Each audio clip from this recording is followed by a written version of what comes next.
In the spring of 1945, as Allied forces closed in on Berlin, a group of Nazi generals made a chilling discovery. Hidden in bunkers beneath the crumbling Reich Chancellery, they found detailed plans for something called Operation Werewolf, an underground resistance movement designed to continue the war even after Germany's surrender. But these weren't the desperate fantasies of a defeated regime. These were meticulously planned operations, complete with weapon caches, safe houses, and assassination lists targeting Allied commanders. The man behind this plan, General Hans Prützmann, Heinrich Himmler's chosen successor for guerrilla warfare. Within months of the war's end, Prützmann would be dead, but not from Allied bullets or a war crimes tribunal. His story, like those of hundreds of other Nazi generals, would take a turn that even Hollywood couldn't have scripted. This is the untold story of what really happened to Hitler's military elite after Germany's surrender. Field Marshal Wilhelm Keitel was Hitler's most obedient military servant, earning the contemptuous nickname Lacketel, the lackey, from his own colleagues. But Keitel's servility came with a devastating cost. His signature appeared on some of the war's most brutal orders. When Allied prosecutors examined captured German documents, they discovered the full extent of Keitel's complicity. His name was on the Commissar order, directing German forces to execute captured Soviet political officers immediately upon capture. His signature authorized the Commando order, mandating the execution of captured Allied special forces rather than treating them as prisoners of war. Most damning of all, he had personally signed orders implementing the Hunger Plan, a deliberate strategy to starve millions of Soviet civilians to death. At Nuremberg, Keitel faced overwhelming evidence of his crimes. Prosecutors presented document after document bearing his signature, each one authorizing atrocities that claimed hundreds of thousands of lives. His defense strategy proved both predictable and pathetic. He claimed he was merely following Hitler's orders and had no choice in the matter. The court rejected this defense entirely. Justice Jeffrey Lawrence, the tribunal's president, delivered a scathing assessment of Keitel's actions. The judges ruled that superior orders could never justify war crimes, and that military commanders had a fundamental duty to refuse illegal directives. Keitel's willingness to transform the Wehrmacht into an instrument of genocide made him one of the war's greatest criminals. On October 1st, 1946, Keitel received the death sentence. Unlike some of his co-defendants who remained defiant to the end, Keitel accepted responsibility for his actions in his final statement. He acknowledged that he had betrayed his military oath and asked for forgiveness from the German people. On October 16, 1946, Wilhelm Keitel became the highest-ranking Wehrmacht officer to face execution for war crimes. His death marked the end of one of the most corrupted military careers in history. A professional soldier who had transformed himself into an instrument of genocide, Keitel's fate served as a warning about the dangers of blind obedience and moral cowardice in military command. While Keitel died for his blind obedience, another Nazi general faced execution for something far more dangerous: his brilliant strategic mind that had turned military genius into an instrument of genocide. General Alfred Jodl was the strategic brain behind many of Germany's military campaigns. Unlike Keitel, who was seen as Hitler's lackey, Jodl was respected by his peers as a brilliant military mind. This made his participation in war crimes all the more damning. Jodl's role in planning Operation Barbarossa revealed the Wehrmacht's deep involvement in Nazi racial ideology. He had been instrumental in developing the military framework that would enable the Holocaust in Eastern Europe. His strategic planning included provisions for the systematic murder of Soviet prisoners of war, the exploitation of civilian populations for forced labor, and the destruction of entire communities deemed racially inferior. The evidence against Jodl was methodical and devastating. Allied investigators found detailed operational plans in his handwriting that outlined how German forces would implement Nazi racial policies in occupied territories. His strategic assessments included calculations for the deliberate starvation of Soviet cities, recommendations for the exploitation of slave labor, and guidelines for the elimination of Jewish populations in captured territories. At Nuremberg, Jodl attempted a more sophisticated defense than Keitel. He argued that his role was purely military, and that he bore no responsibility for the political aspects of Nazi policy. This argument collapsed when prosecutors presented evidence showing that Jodl had actively participated in planning sessions where the integration of military operations with genocidal policies was explicitly discussed. Jodl's military diary, captured by Allied forces, provided the most damning evidence against him. Entry after entry revealed his intimate involvement in decisions that led directly to mass murder. His notations showed detailed knowledge of Einsatzgruppen operations, approval of anti-partisan measures that targeted civilians, and coordination with SS units conducting extermination operations. The tribunal found Jodl guilty on all charges.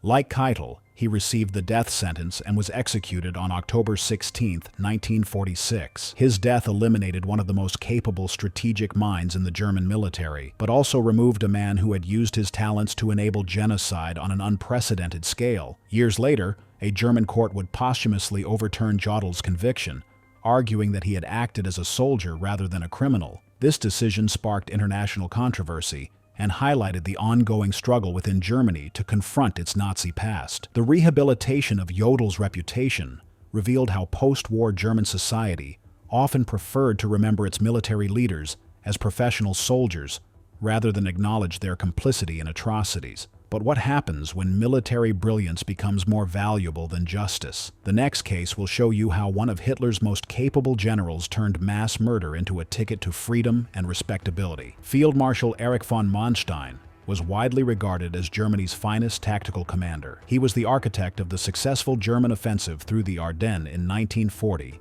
and masterminded several brilliant defensive campaigns on the Eastern Front. His military genius was undeniable, but his complicity in war crimes was equally clear.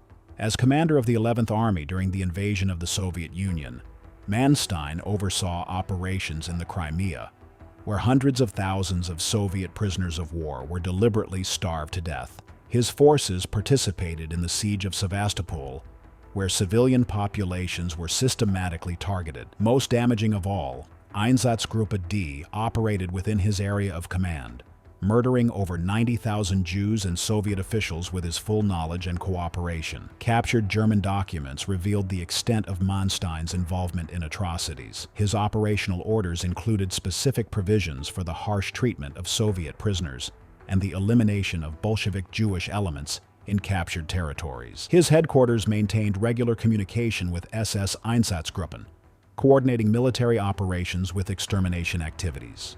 Despite overwhelming evidence of his war crimes, Manstein's fate would prove dramatically different from that of Keitel and Jodl. The emergence of the Cold War had fundamentally altered Allied priorities, and Manstein's tactical expertise was seen as potentially valuable against the Soviet Union. British military leaders in particular argued that Manstein's knowledge of Soviet military capabilities outweighed considerations of justice. In 1948, Manstein was transferred to British custody and charged with war crimes in a military tribunal. However, the proceedings revealed the changing political landscape of post-war Europe. Manstein's defense team, funded by contributions from former Wehrmacht officers and German industrialists, mounted a sophisticated legal strategy that emphasized his role as a professional soldier rather than a Nazi ideologue. The defense argument proved remarkably effective. Manstein's lawyers successfully portrayed him as a military genius who had been forced to work within a criminal system rather than as an active participant in Nazi atrocities. They emphasized his tactical brilliance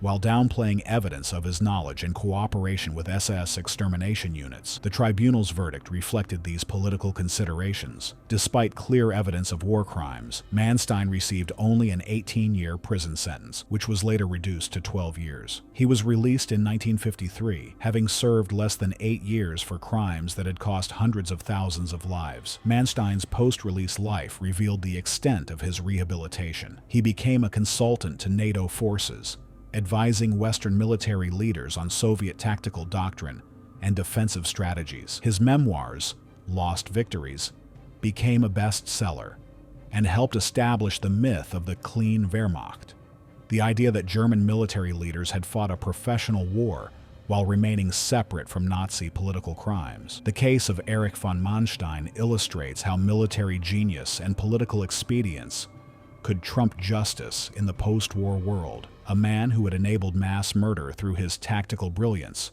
became a respected military advisor to the very forces he had once fought against. His story reveals the moral compromises that Western governments were willing to make in the name of Cold War strategy. While Manstein served a reduced sentence and became a NATO advisor, another Nazi general achieved something even more remarkable. complete rehabilitation, and a comfortable retirement. The man who revolutionized tank warfare had an even darker secret. General Heinz Guderian, the father of modern tank warfare, achieved perhaps the most successful post-war rehabilitation among Nazi generals. His revolutionary concepts of armored warfare had made possible Germany's early military successes, and his tactical innovations would influence military thinking for decades. Yet Guderian's contributions to Nazi war crimes were as significant as his military innovations. As commander of Panzer Group II during Operation Barbarossa, Guderian's forces spearheaded the German advance into the Soviet Union. His rapid advances enabled the encirclement of millions of Soviet troops, most of whom would die in German captivity through deliberate starvation and exposure. Guderian's tactical success directly facilitated the implementation of Nazi racial policies in occupied Soviet territory. Captured German records revealed Guderian's intimate involvement in criminal activities. His panzer units regularly cooperated with Einsatzgruppen, providing transportation, communication support, and security for extermination operations. His headquarters maintained detailed coordination with SS units conducting mass executions of Jews and Soviet officials in captured territories. Perhaps most damning of all, Guderian had been personally involved in the development of anti-partisan warfare tactics that deliberately targeted civilian populations. His operational directives included explicit instructions for the harsh treatment of suspected partisans, with the understanding that this category would include virtually any Soviet civilian in occupied territory. Despite this record of criminality, Guderian's post-war experience would prove remarkably comfortable. Captured by American forces in 1945, he was initially held as a potential war criminal. However, the U.S. Army quickly recognized the value of his tactical expertise and extensive knowledge of Soviet military capabilities. By 1946, Guderian was working with American military historians, helping to compile detailed analyses of German armored operations on the Eastern Front. His insights into Soviet tank doctrine and defensive strategies proved invaluable to American planners who were already contemplating potential conflicts with their former Soviet allies. Guderian's collaboration with American forces extended far beyond historical research. He provided detailed assessments of Soviet military strengths and weaknesses, analyzed captured Soviet equipment, and advised on the development of NATO armored doctrine. His expertise was considered so valuable that American authorities were willing to overlook his war crimes entirely.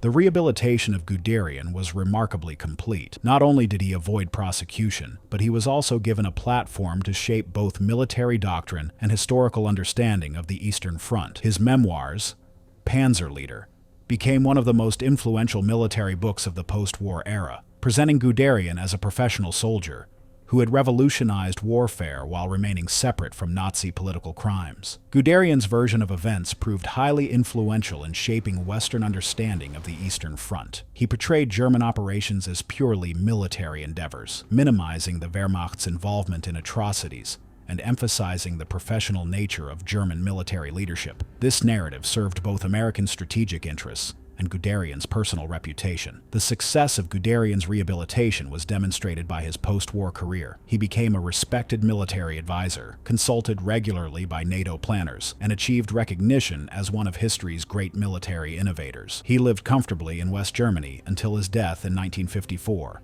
having completely escaped accountability for his war crimes. Guderian's case illustrates how military expertise could provide complete immunity from war crimes prosecution in the Cold War era. A man who had enabled genocide through his tactical brilliance was transformed into a respected military theorist and NATO advisor. His story reveals the extent to which Western governments were willing to compromise moral principles for strategic advantage.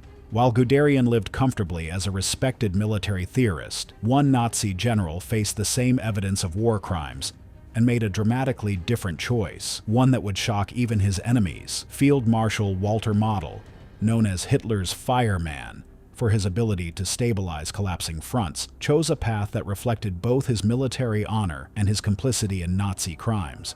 A path that would lead him into a dark forest with a loaded pistol. Model's reputation as a defensive specialist had made him invaluable to the German war effort in its final years. He had stabilized the Eastern Front after the disaster at Stalingrad, organized effective resistance during the Soviet summer offensive of 1944, and masterminded the defense of the Ruhr Pocket in the war's final months. His tactical skill was matched only by his ruthless implementation of Nazi policies in occupied territory. As commander of Army Group Center during the Soviet Union's liberation of Belarus, Jodl had overseen some of the war's most brutal anti-partisan operations. His forces had systematically destroyed villages suspected of supporting Soviet partisans, executed thousands of civilians as collective punishment, and cooperated closely with SS Einsatzgruppen in the murder of Jewish populations. Jodl's operational directives revealed the extent of his involvement in war crimes. His orders explicitly authorized the execution of prisoners, the destruction of civilian infrastructure, and the deportation of populations for forced labor. His headquarters maintained detailed coordination with SS units, facilitating the implementation of Nazi racial policies throughout his area of command. When Allied forces closed in on Jodl's Army Group B in the Ruhr Pocket in April 1945, the field marshal faced an impossible situation. Surrounded and outnumbered, his forces had no hope of escape or victory. Hitler's standing orders prohibited surrender, but Jodl recognized that continued resistance would only increase civilian casualties in the heavily populated industrial region. Jodl's response to this dilemma revealed both his tactical acumen and his understanding of his post-war fate. Rather than surrender his forces and face probable execution as a war criminal, he made a final strategic calculation. On April 15, 1945, he dismissed his staff, released his soldiers from their oath of allegiance, and dissolved Army Group B's command structure. 3 days later, Walter Jodl walked into a forest near Duisburg and ended his own life with a pistol shot. His body was not discovered until 1955, and he was buried in an unmarked grave that reflected both his military achievements and his criminal complicity. Jodl's final act has been interpreted in various ways by historians. Some view it as the honorable response of a Prussian officer who could not bear the shame of surrender.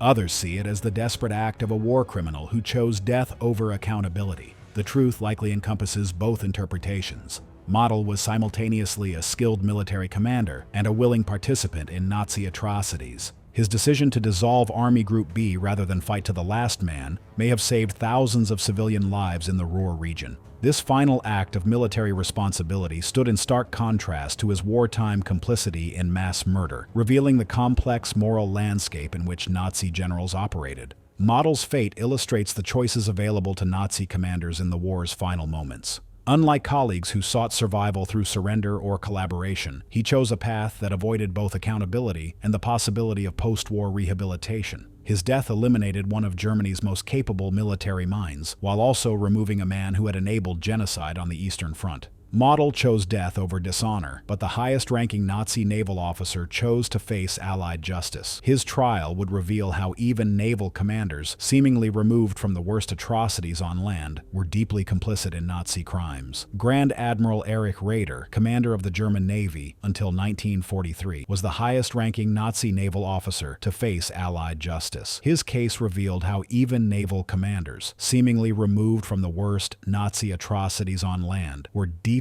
complicit in the regime's criminal enterprise. Raeder's involvement in Nazi crimes began with his role in planning Germany's aggressive wars. As naval commander-in-chief, he had been instrumental in developing the strategies that enabled Germany's invasions of Norway, Denmark, and the Soviet Union. His naval forces had participated in operations that violated international law and enabled subsequent atrocities in occupied territories. The evidence against Raeder extended beyond simple military planning. His submarine commanders had received explicit orders to ignore international maritime law, attacking hospital ships, targeting civilian vessels, and executing captured merchant sailors. These orders, bearing Raeder's authorization, violated every established convention of naval warfare. Perhaps most damaging to Raeder's case was his role in the implementation of the Commando Order at sea. His naval forces had participated in the execution of captured Allied special forces,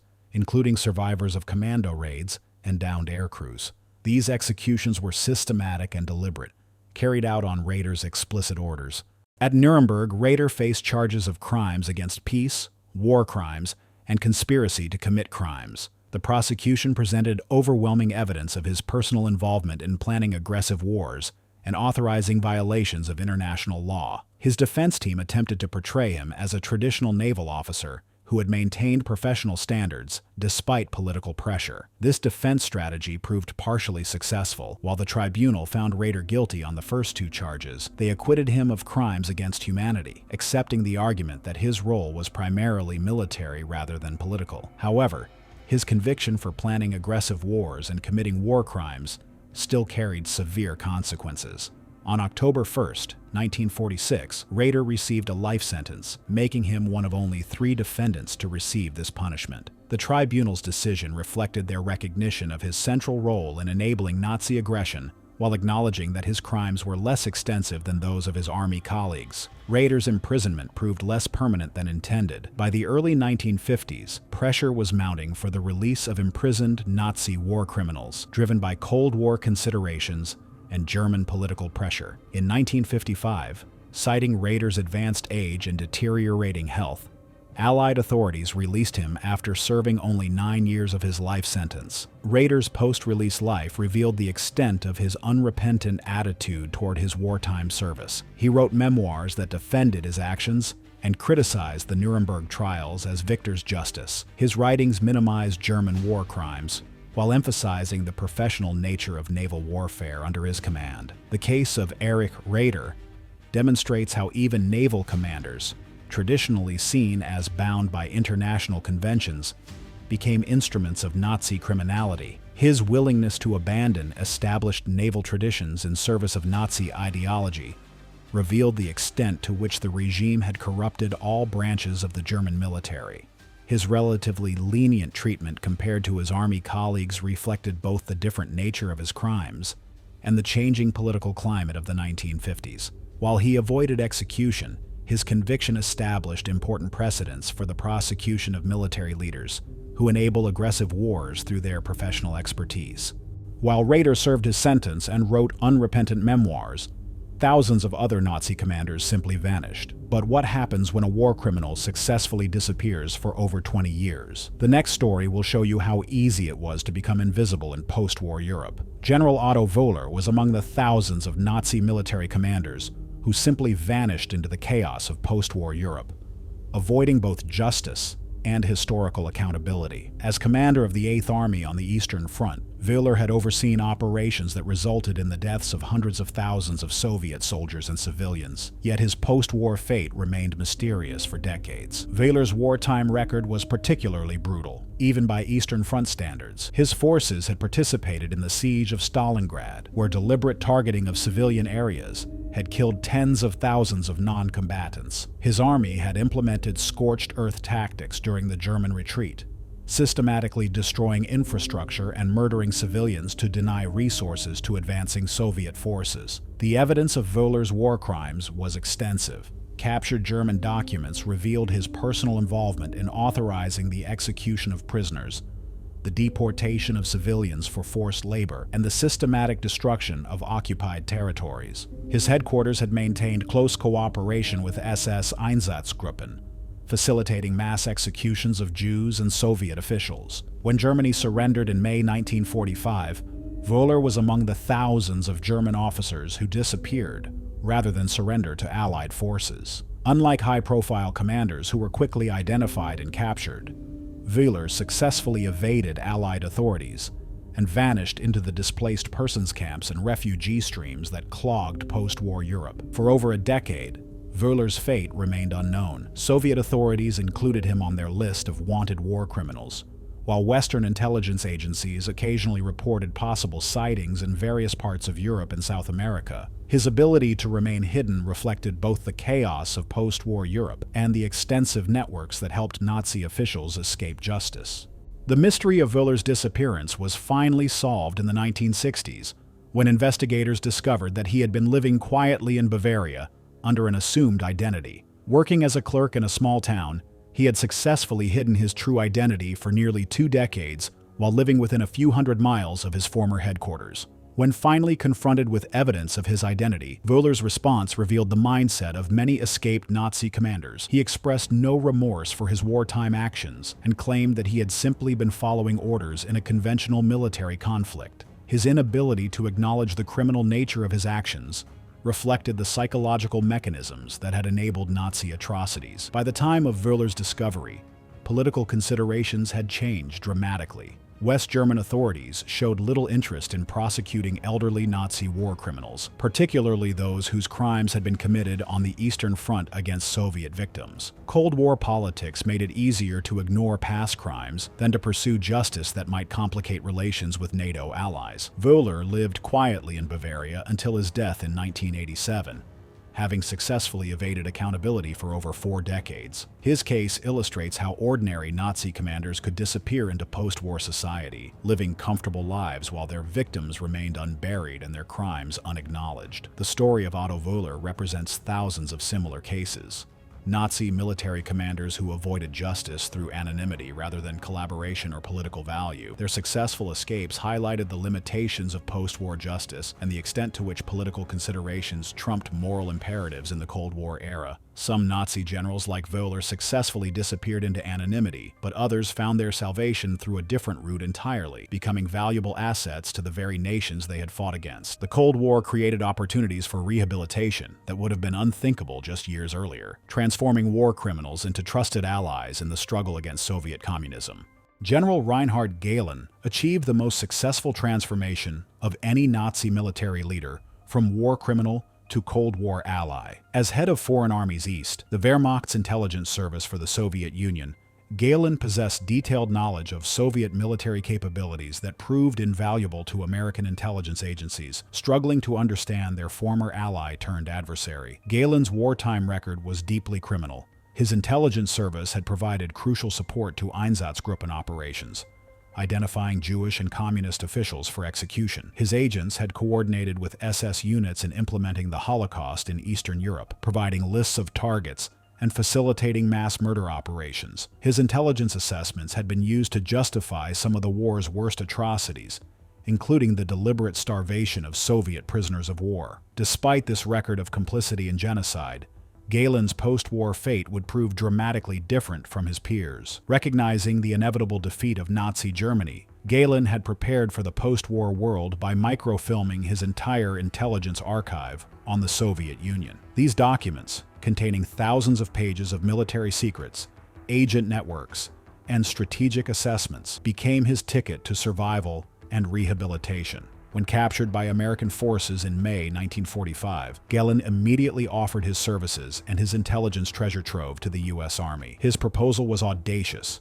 He would rebuild his intelligence network under American sponsorship, using his knowledge of Soviet capabilities and his existing agent contacts to provide intelligence on America's new Cold War adversary. The American response revealed how quickly Cold War considerations were replacing concerns about Nazi war crimes. Rather than face prosecution for his role in enabling genocide, Gehlen found himself established in a heavily guarded compound in Bavaria, funded by American intelligence agencies, and given free rein to recruit former Nazi intelligence officers. The Gehlen Organization, as it became known, represented one of the most morally compromising operations in American intelligence history. Gehlen recruited dozens of former SS officers, Wehrmacht intelligence specialists, and Nazi collaborators who had participated in war crimes across Eastern Europe. These men, who should have been prosecuted for their roles in mass murder, instead found themselves on the American payroll, conducting espionage operations against the Soviet Union.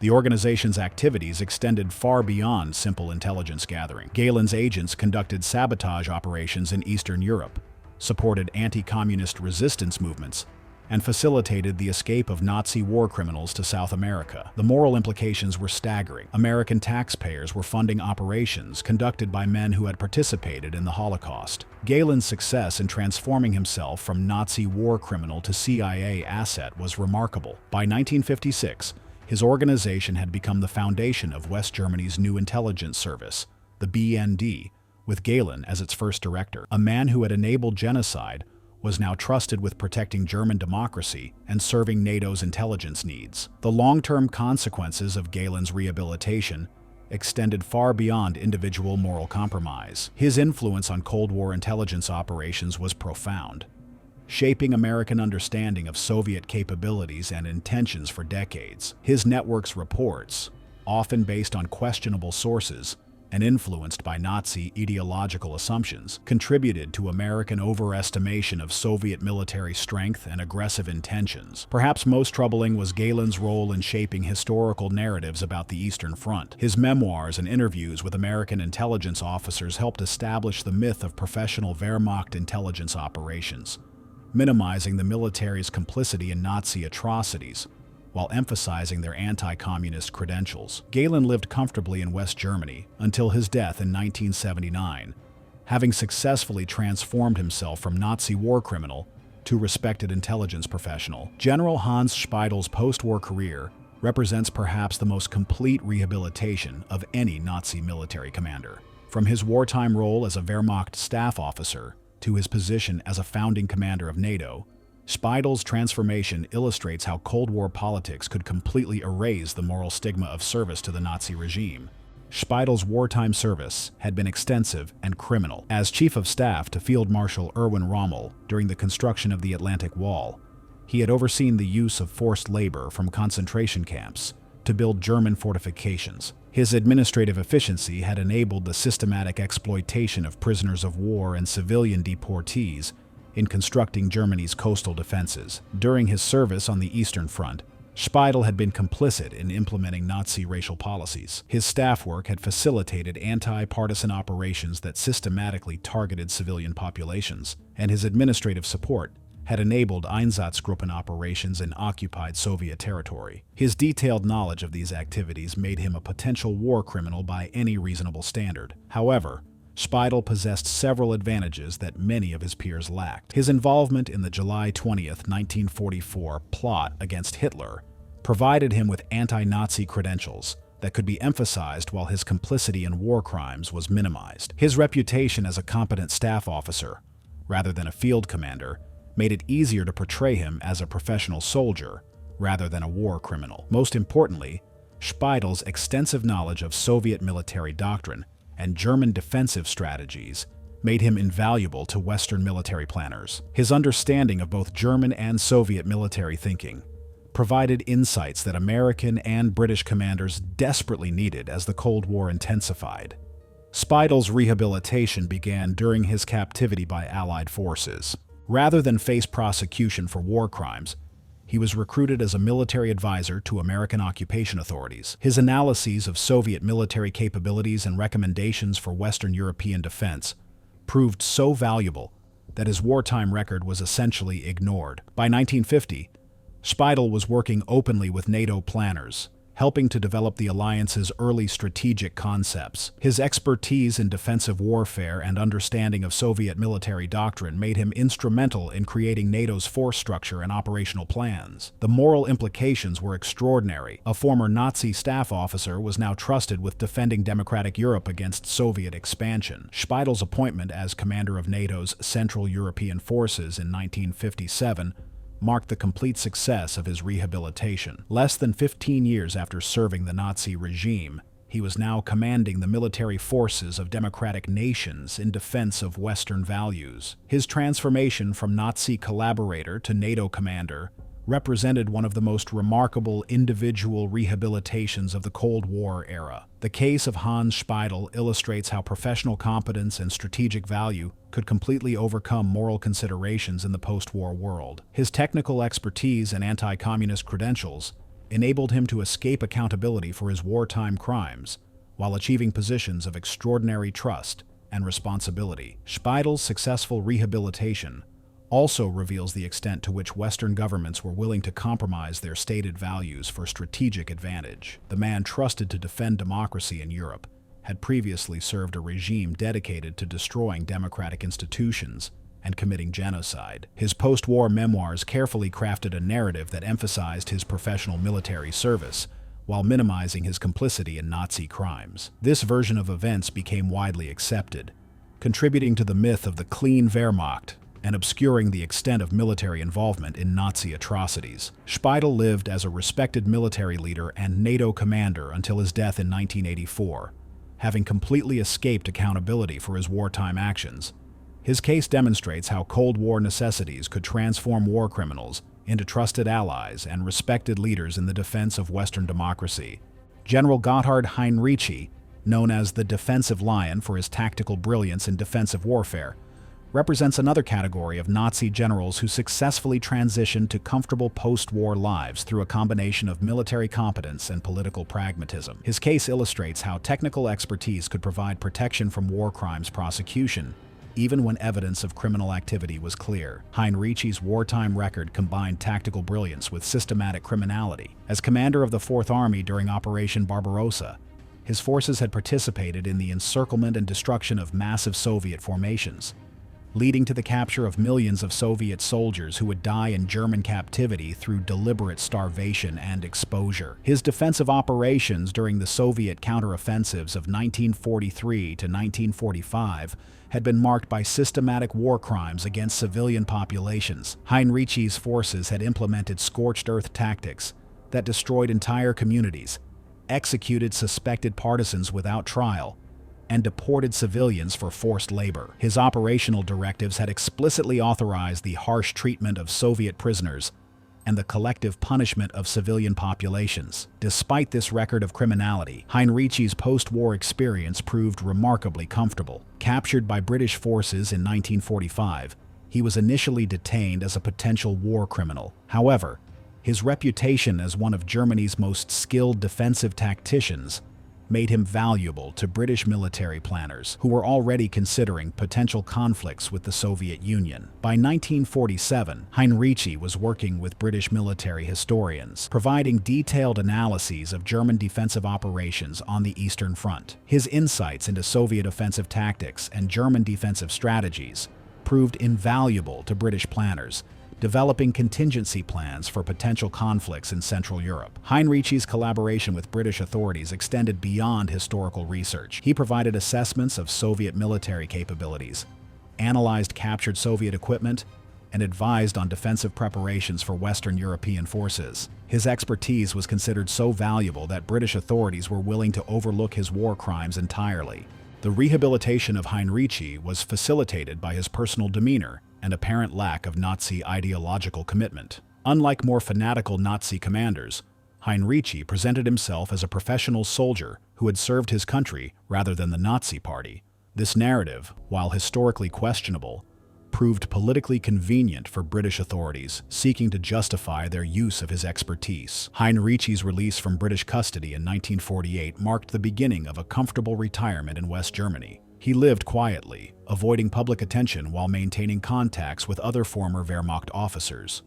His technical writings on defensive warfare became influential in military circles, contributing to NATO tactical doctrine while carefully avoiding discussion of his wartime crimes. The case of Gotthard Heinrici reveals how Nazi generals could achieve rehabilitation through technical competence rather than political collaboration. His value as a military expert provided complete protection from war crimes prosecution, while his careful cultivation of a professional image enabled his integration into post-war German society. Heinrici's successful avoidance of accountability also illustrates the limitations of post-war justice. While high-profile political leaders faced prosecution at Nuremberg, competent military technicians like Heinrici could escape justice by providing valuable services to the victorious powers. His case demonstrates how strategic considerations consistently trumped moral imperatives in the Cold War era. His comfortable retirement until his death in 1971 represented a complete escape from accountability for crimes that had cost hundreds of thousands of lives. The man who had enabled systematic war crimes on the Eastern Front lived peacefully in democratic Germany, his expertise valued while his victims remained unacknowledged. The divergent fates of Nazi generals after World War II reveal the complex intersection of justice, politics, and strategic necessity in shaping the post-war world. From Keitel's execution to Gehlen's transformation into a CIA asset, from Model's final act to Heinrici's quiet retirement, these individual stories illuminate the broader moral compromises that defined the early Cold War era. The recruitment of former Nazi military leaders by Western intelligence agencies had profound consequences that extended far beyond individual cases. Men like Gehlen and Speidel brought not only their expertise, but also their ideological assumptions and personal networks into the heart of Western security establishments. Their influence shaped intelligence assessments, military doctrine, and strategic planning for decades. Perhaps most troubling was the impact on historical memory and understanding. The rehabilitation of Nazi generals enabled the creation of myths about clean military service that obscured the Wehrmacht's systematic involvement in war crimes and genocide. These narratives, crafted by former Nazi officers seeking to justify their post-war positions, influenced academic scholarship and popular understanding for generations. The moral reckoning with these choices continues today. Recent investigations have revealed the extent to which Western governments compromise their stated values for strategic advantage, protecting war criminals while abandoning their victims. The networks and relationships established during this period influenced Cold War operations and contributed to intelligence failures and strategic miscalculations. The stories of Nazi generals after World War II serve as a reminder that the choices made in the aftermath of conflict can be as consequential as the conflicts themselves. The decisions to recruit war criminals, ignore atrocities, and prioritize strategic advantage over moral principle shaped the international order and continue to influence global politics today. Understanding these individual fates provides crucial insights into the challenges of transitional justice and the long-term consequences of moral compromise. As we continue to grapple with questions of accountability for mass atrocities, the post-war experiences of Nazi generals offer both cautionary tales and important lessons about the relationship between justice, politics, and historical memory. The transformation of Hitler's military elite from war criminals to Cold War assets represents one of the most morally complex chapters in modern history, revealing uncomfortable truths about the price of strategic necessity and the enduring challenge of achieving justice in an imperfect world. If you enjoyed this video, please like and subscribe to our channel so you never miss out on more history documentaries.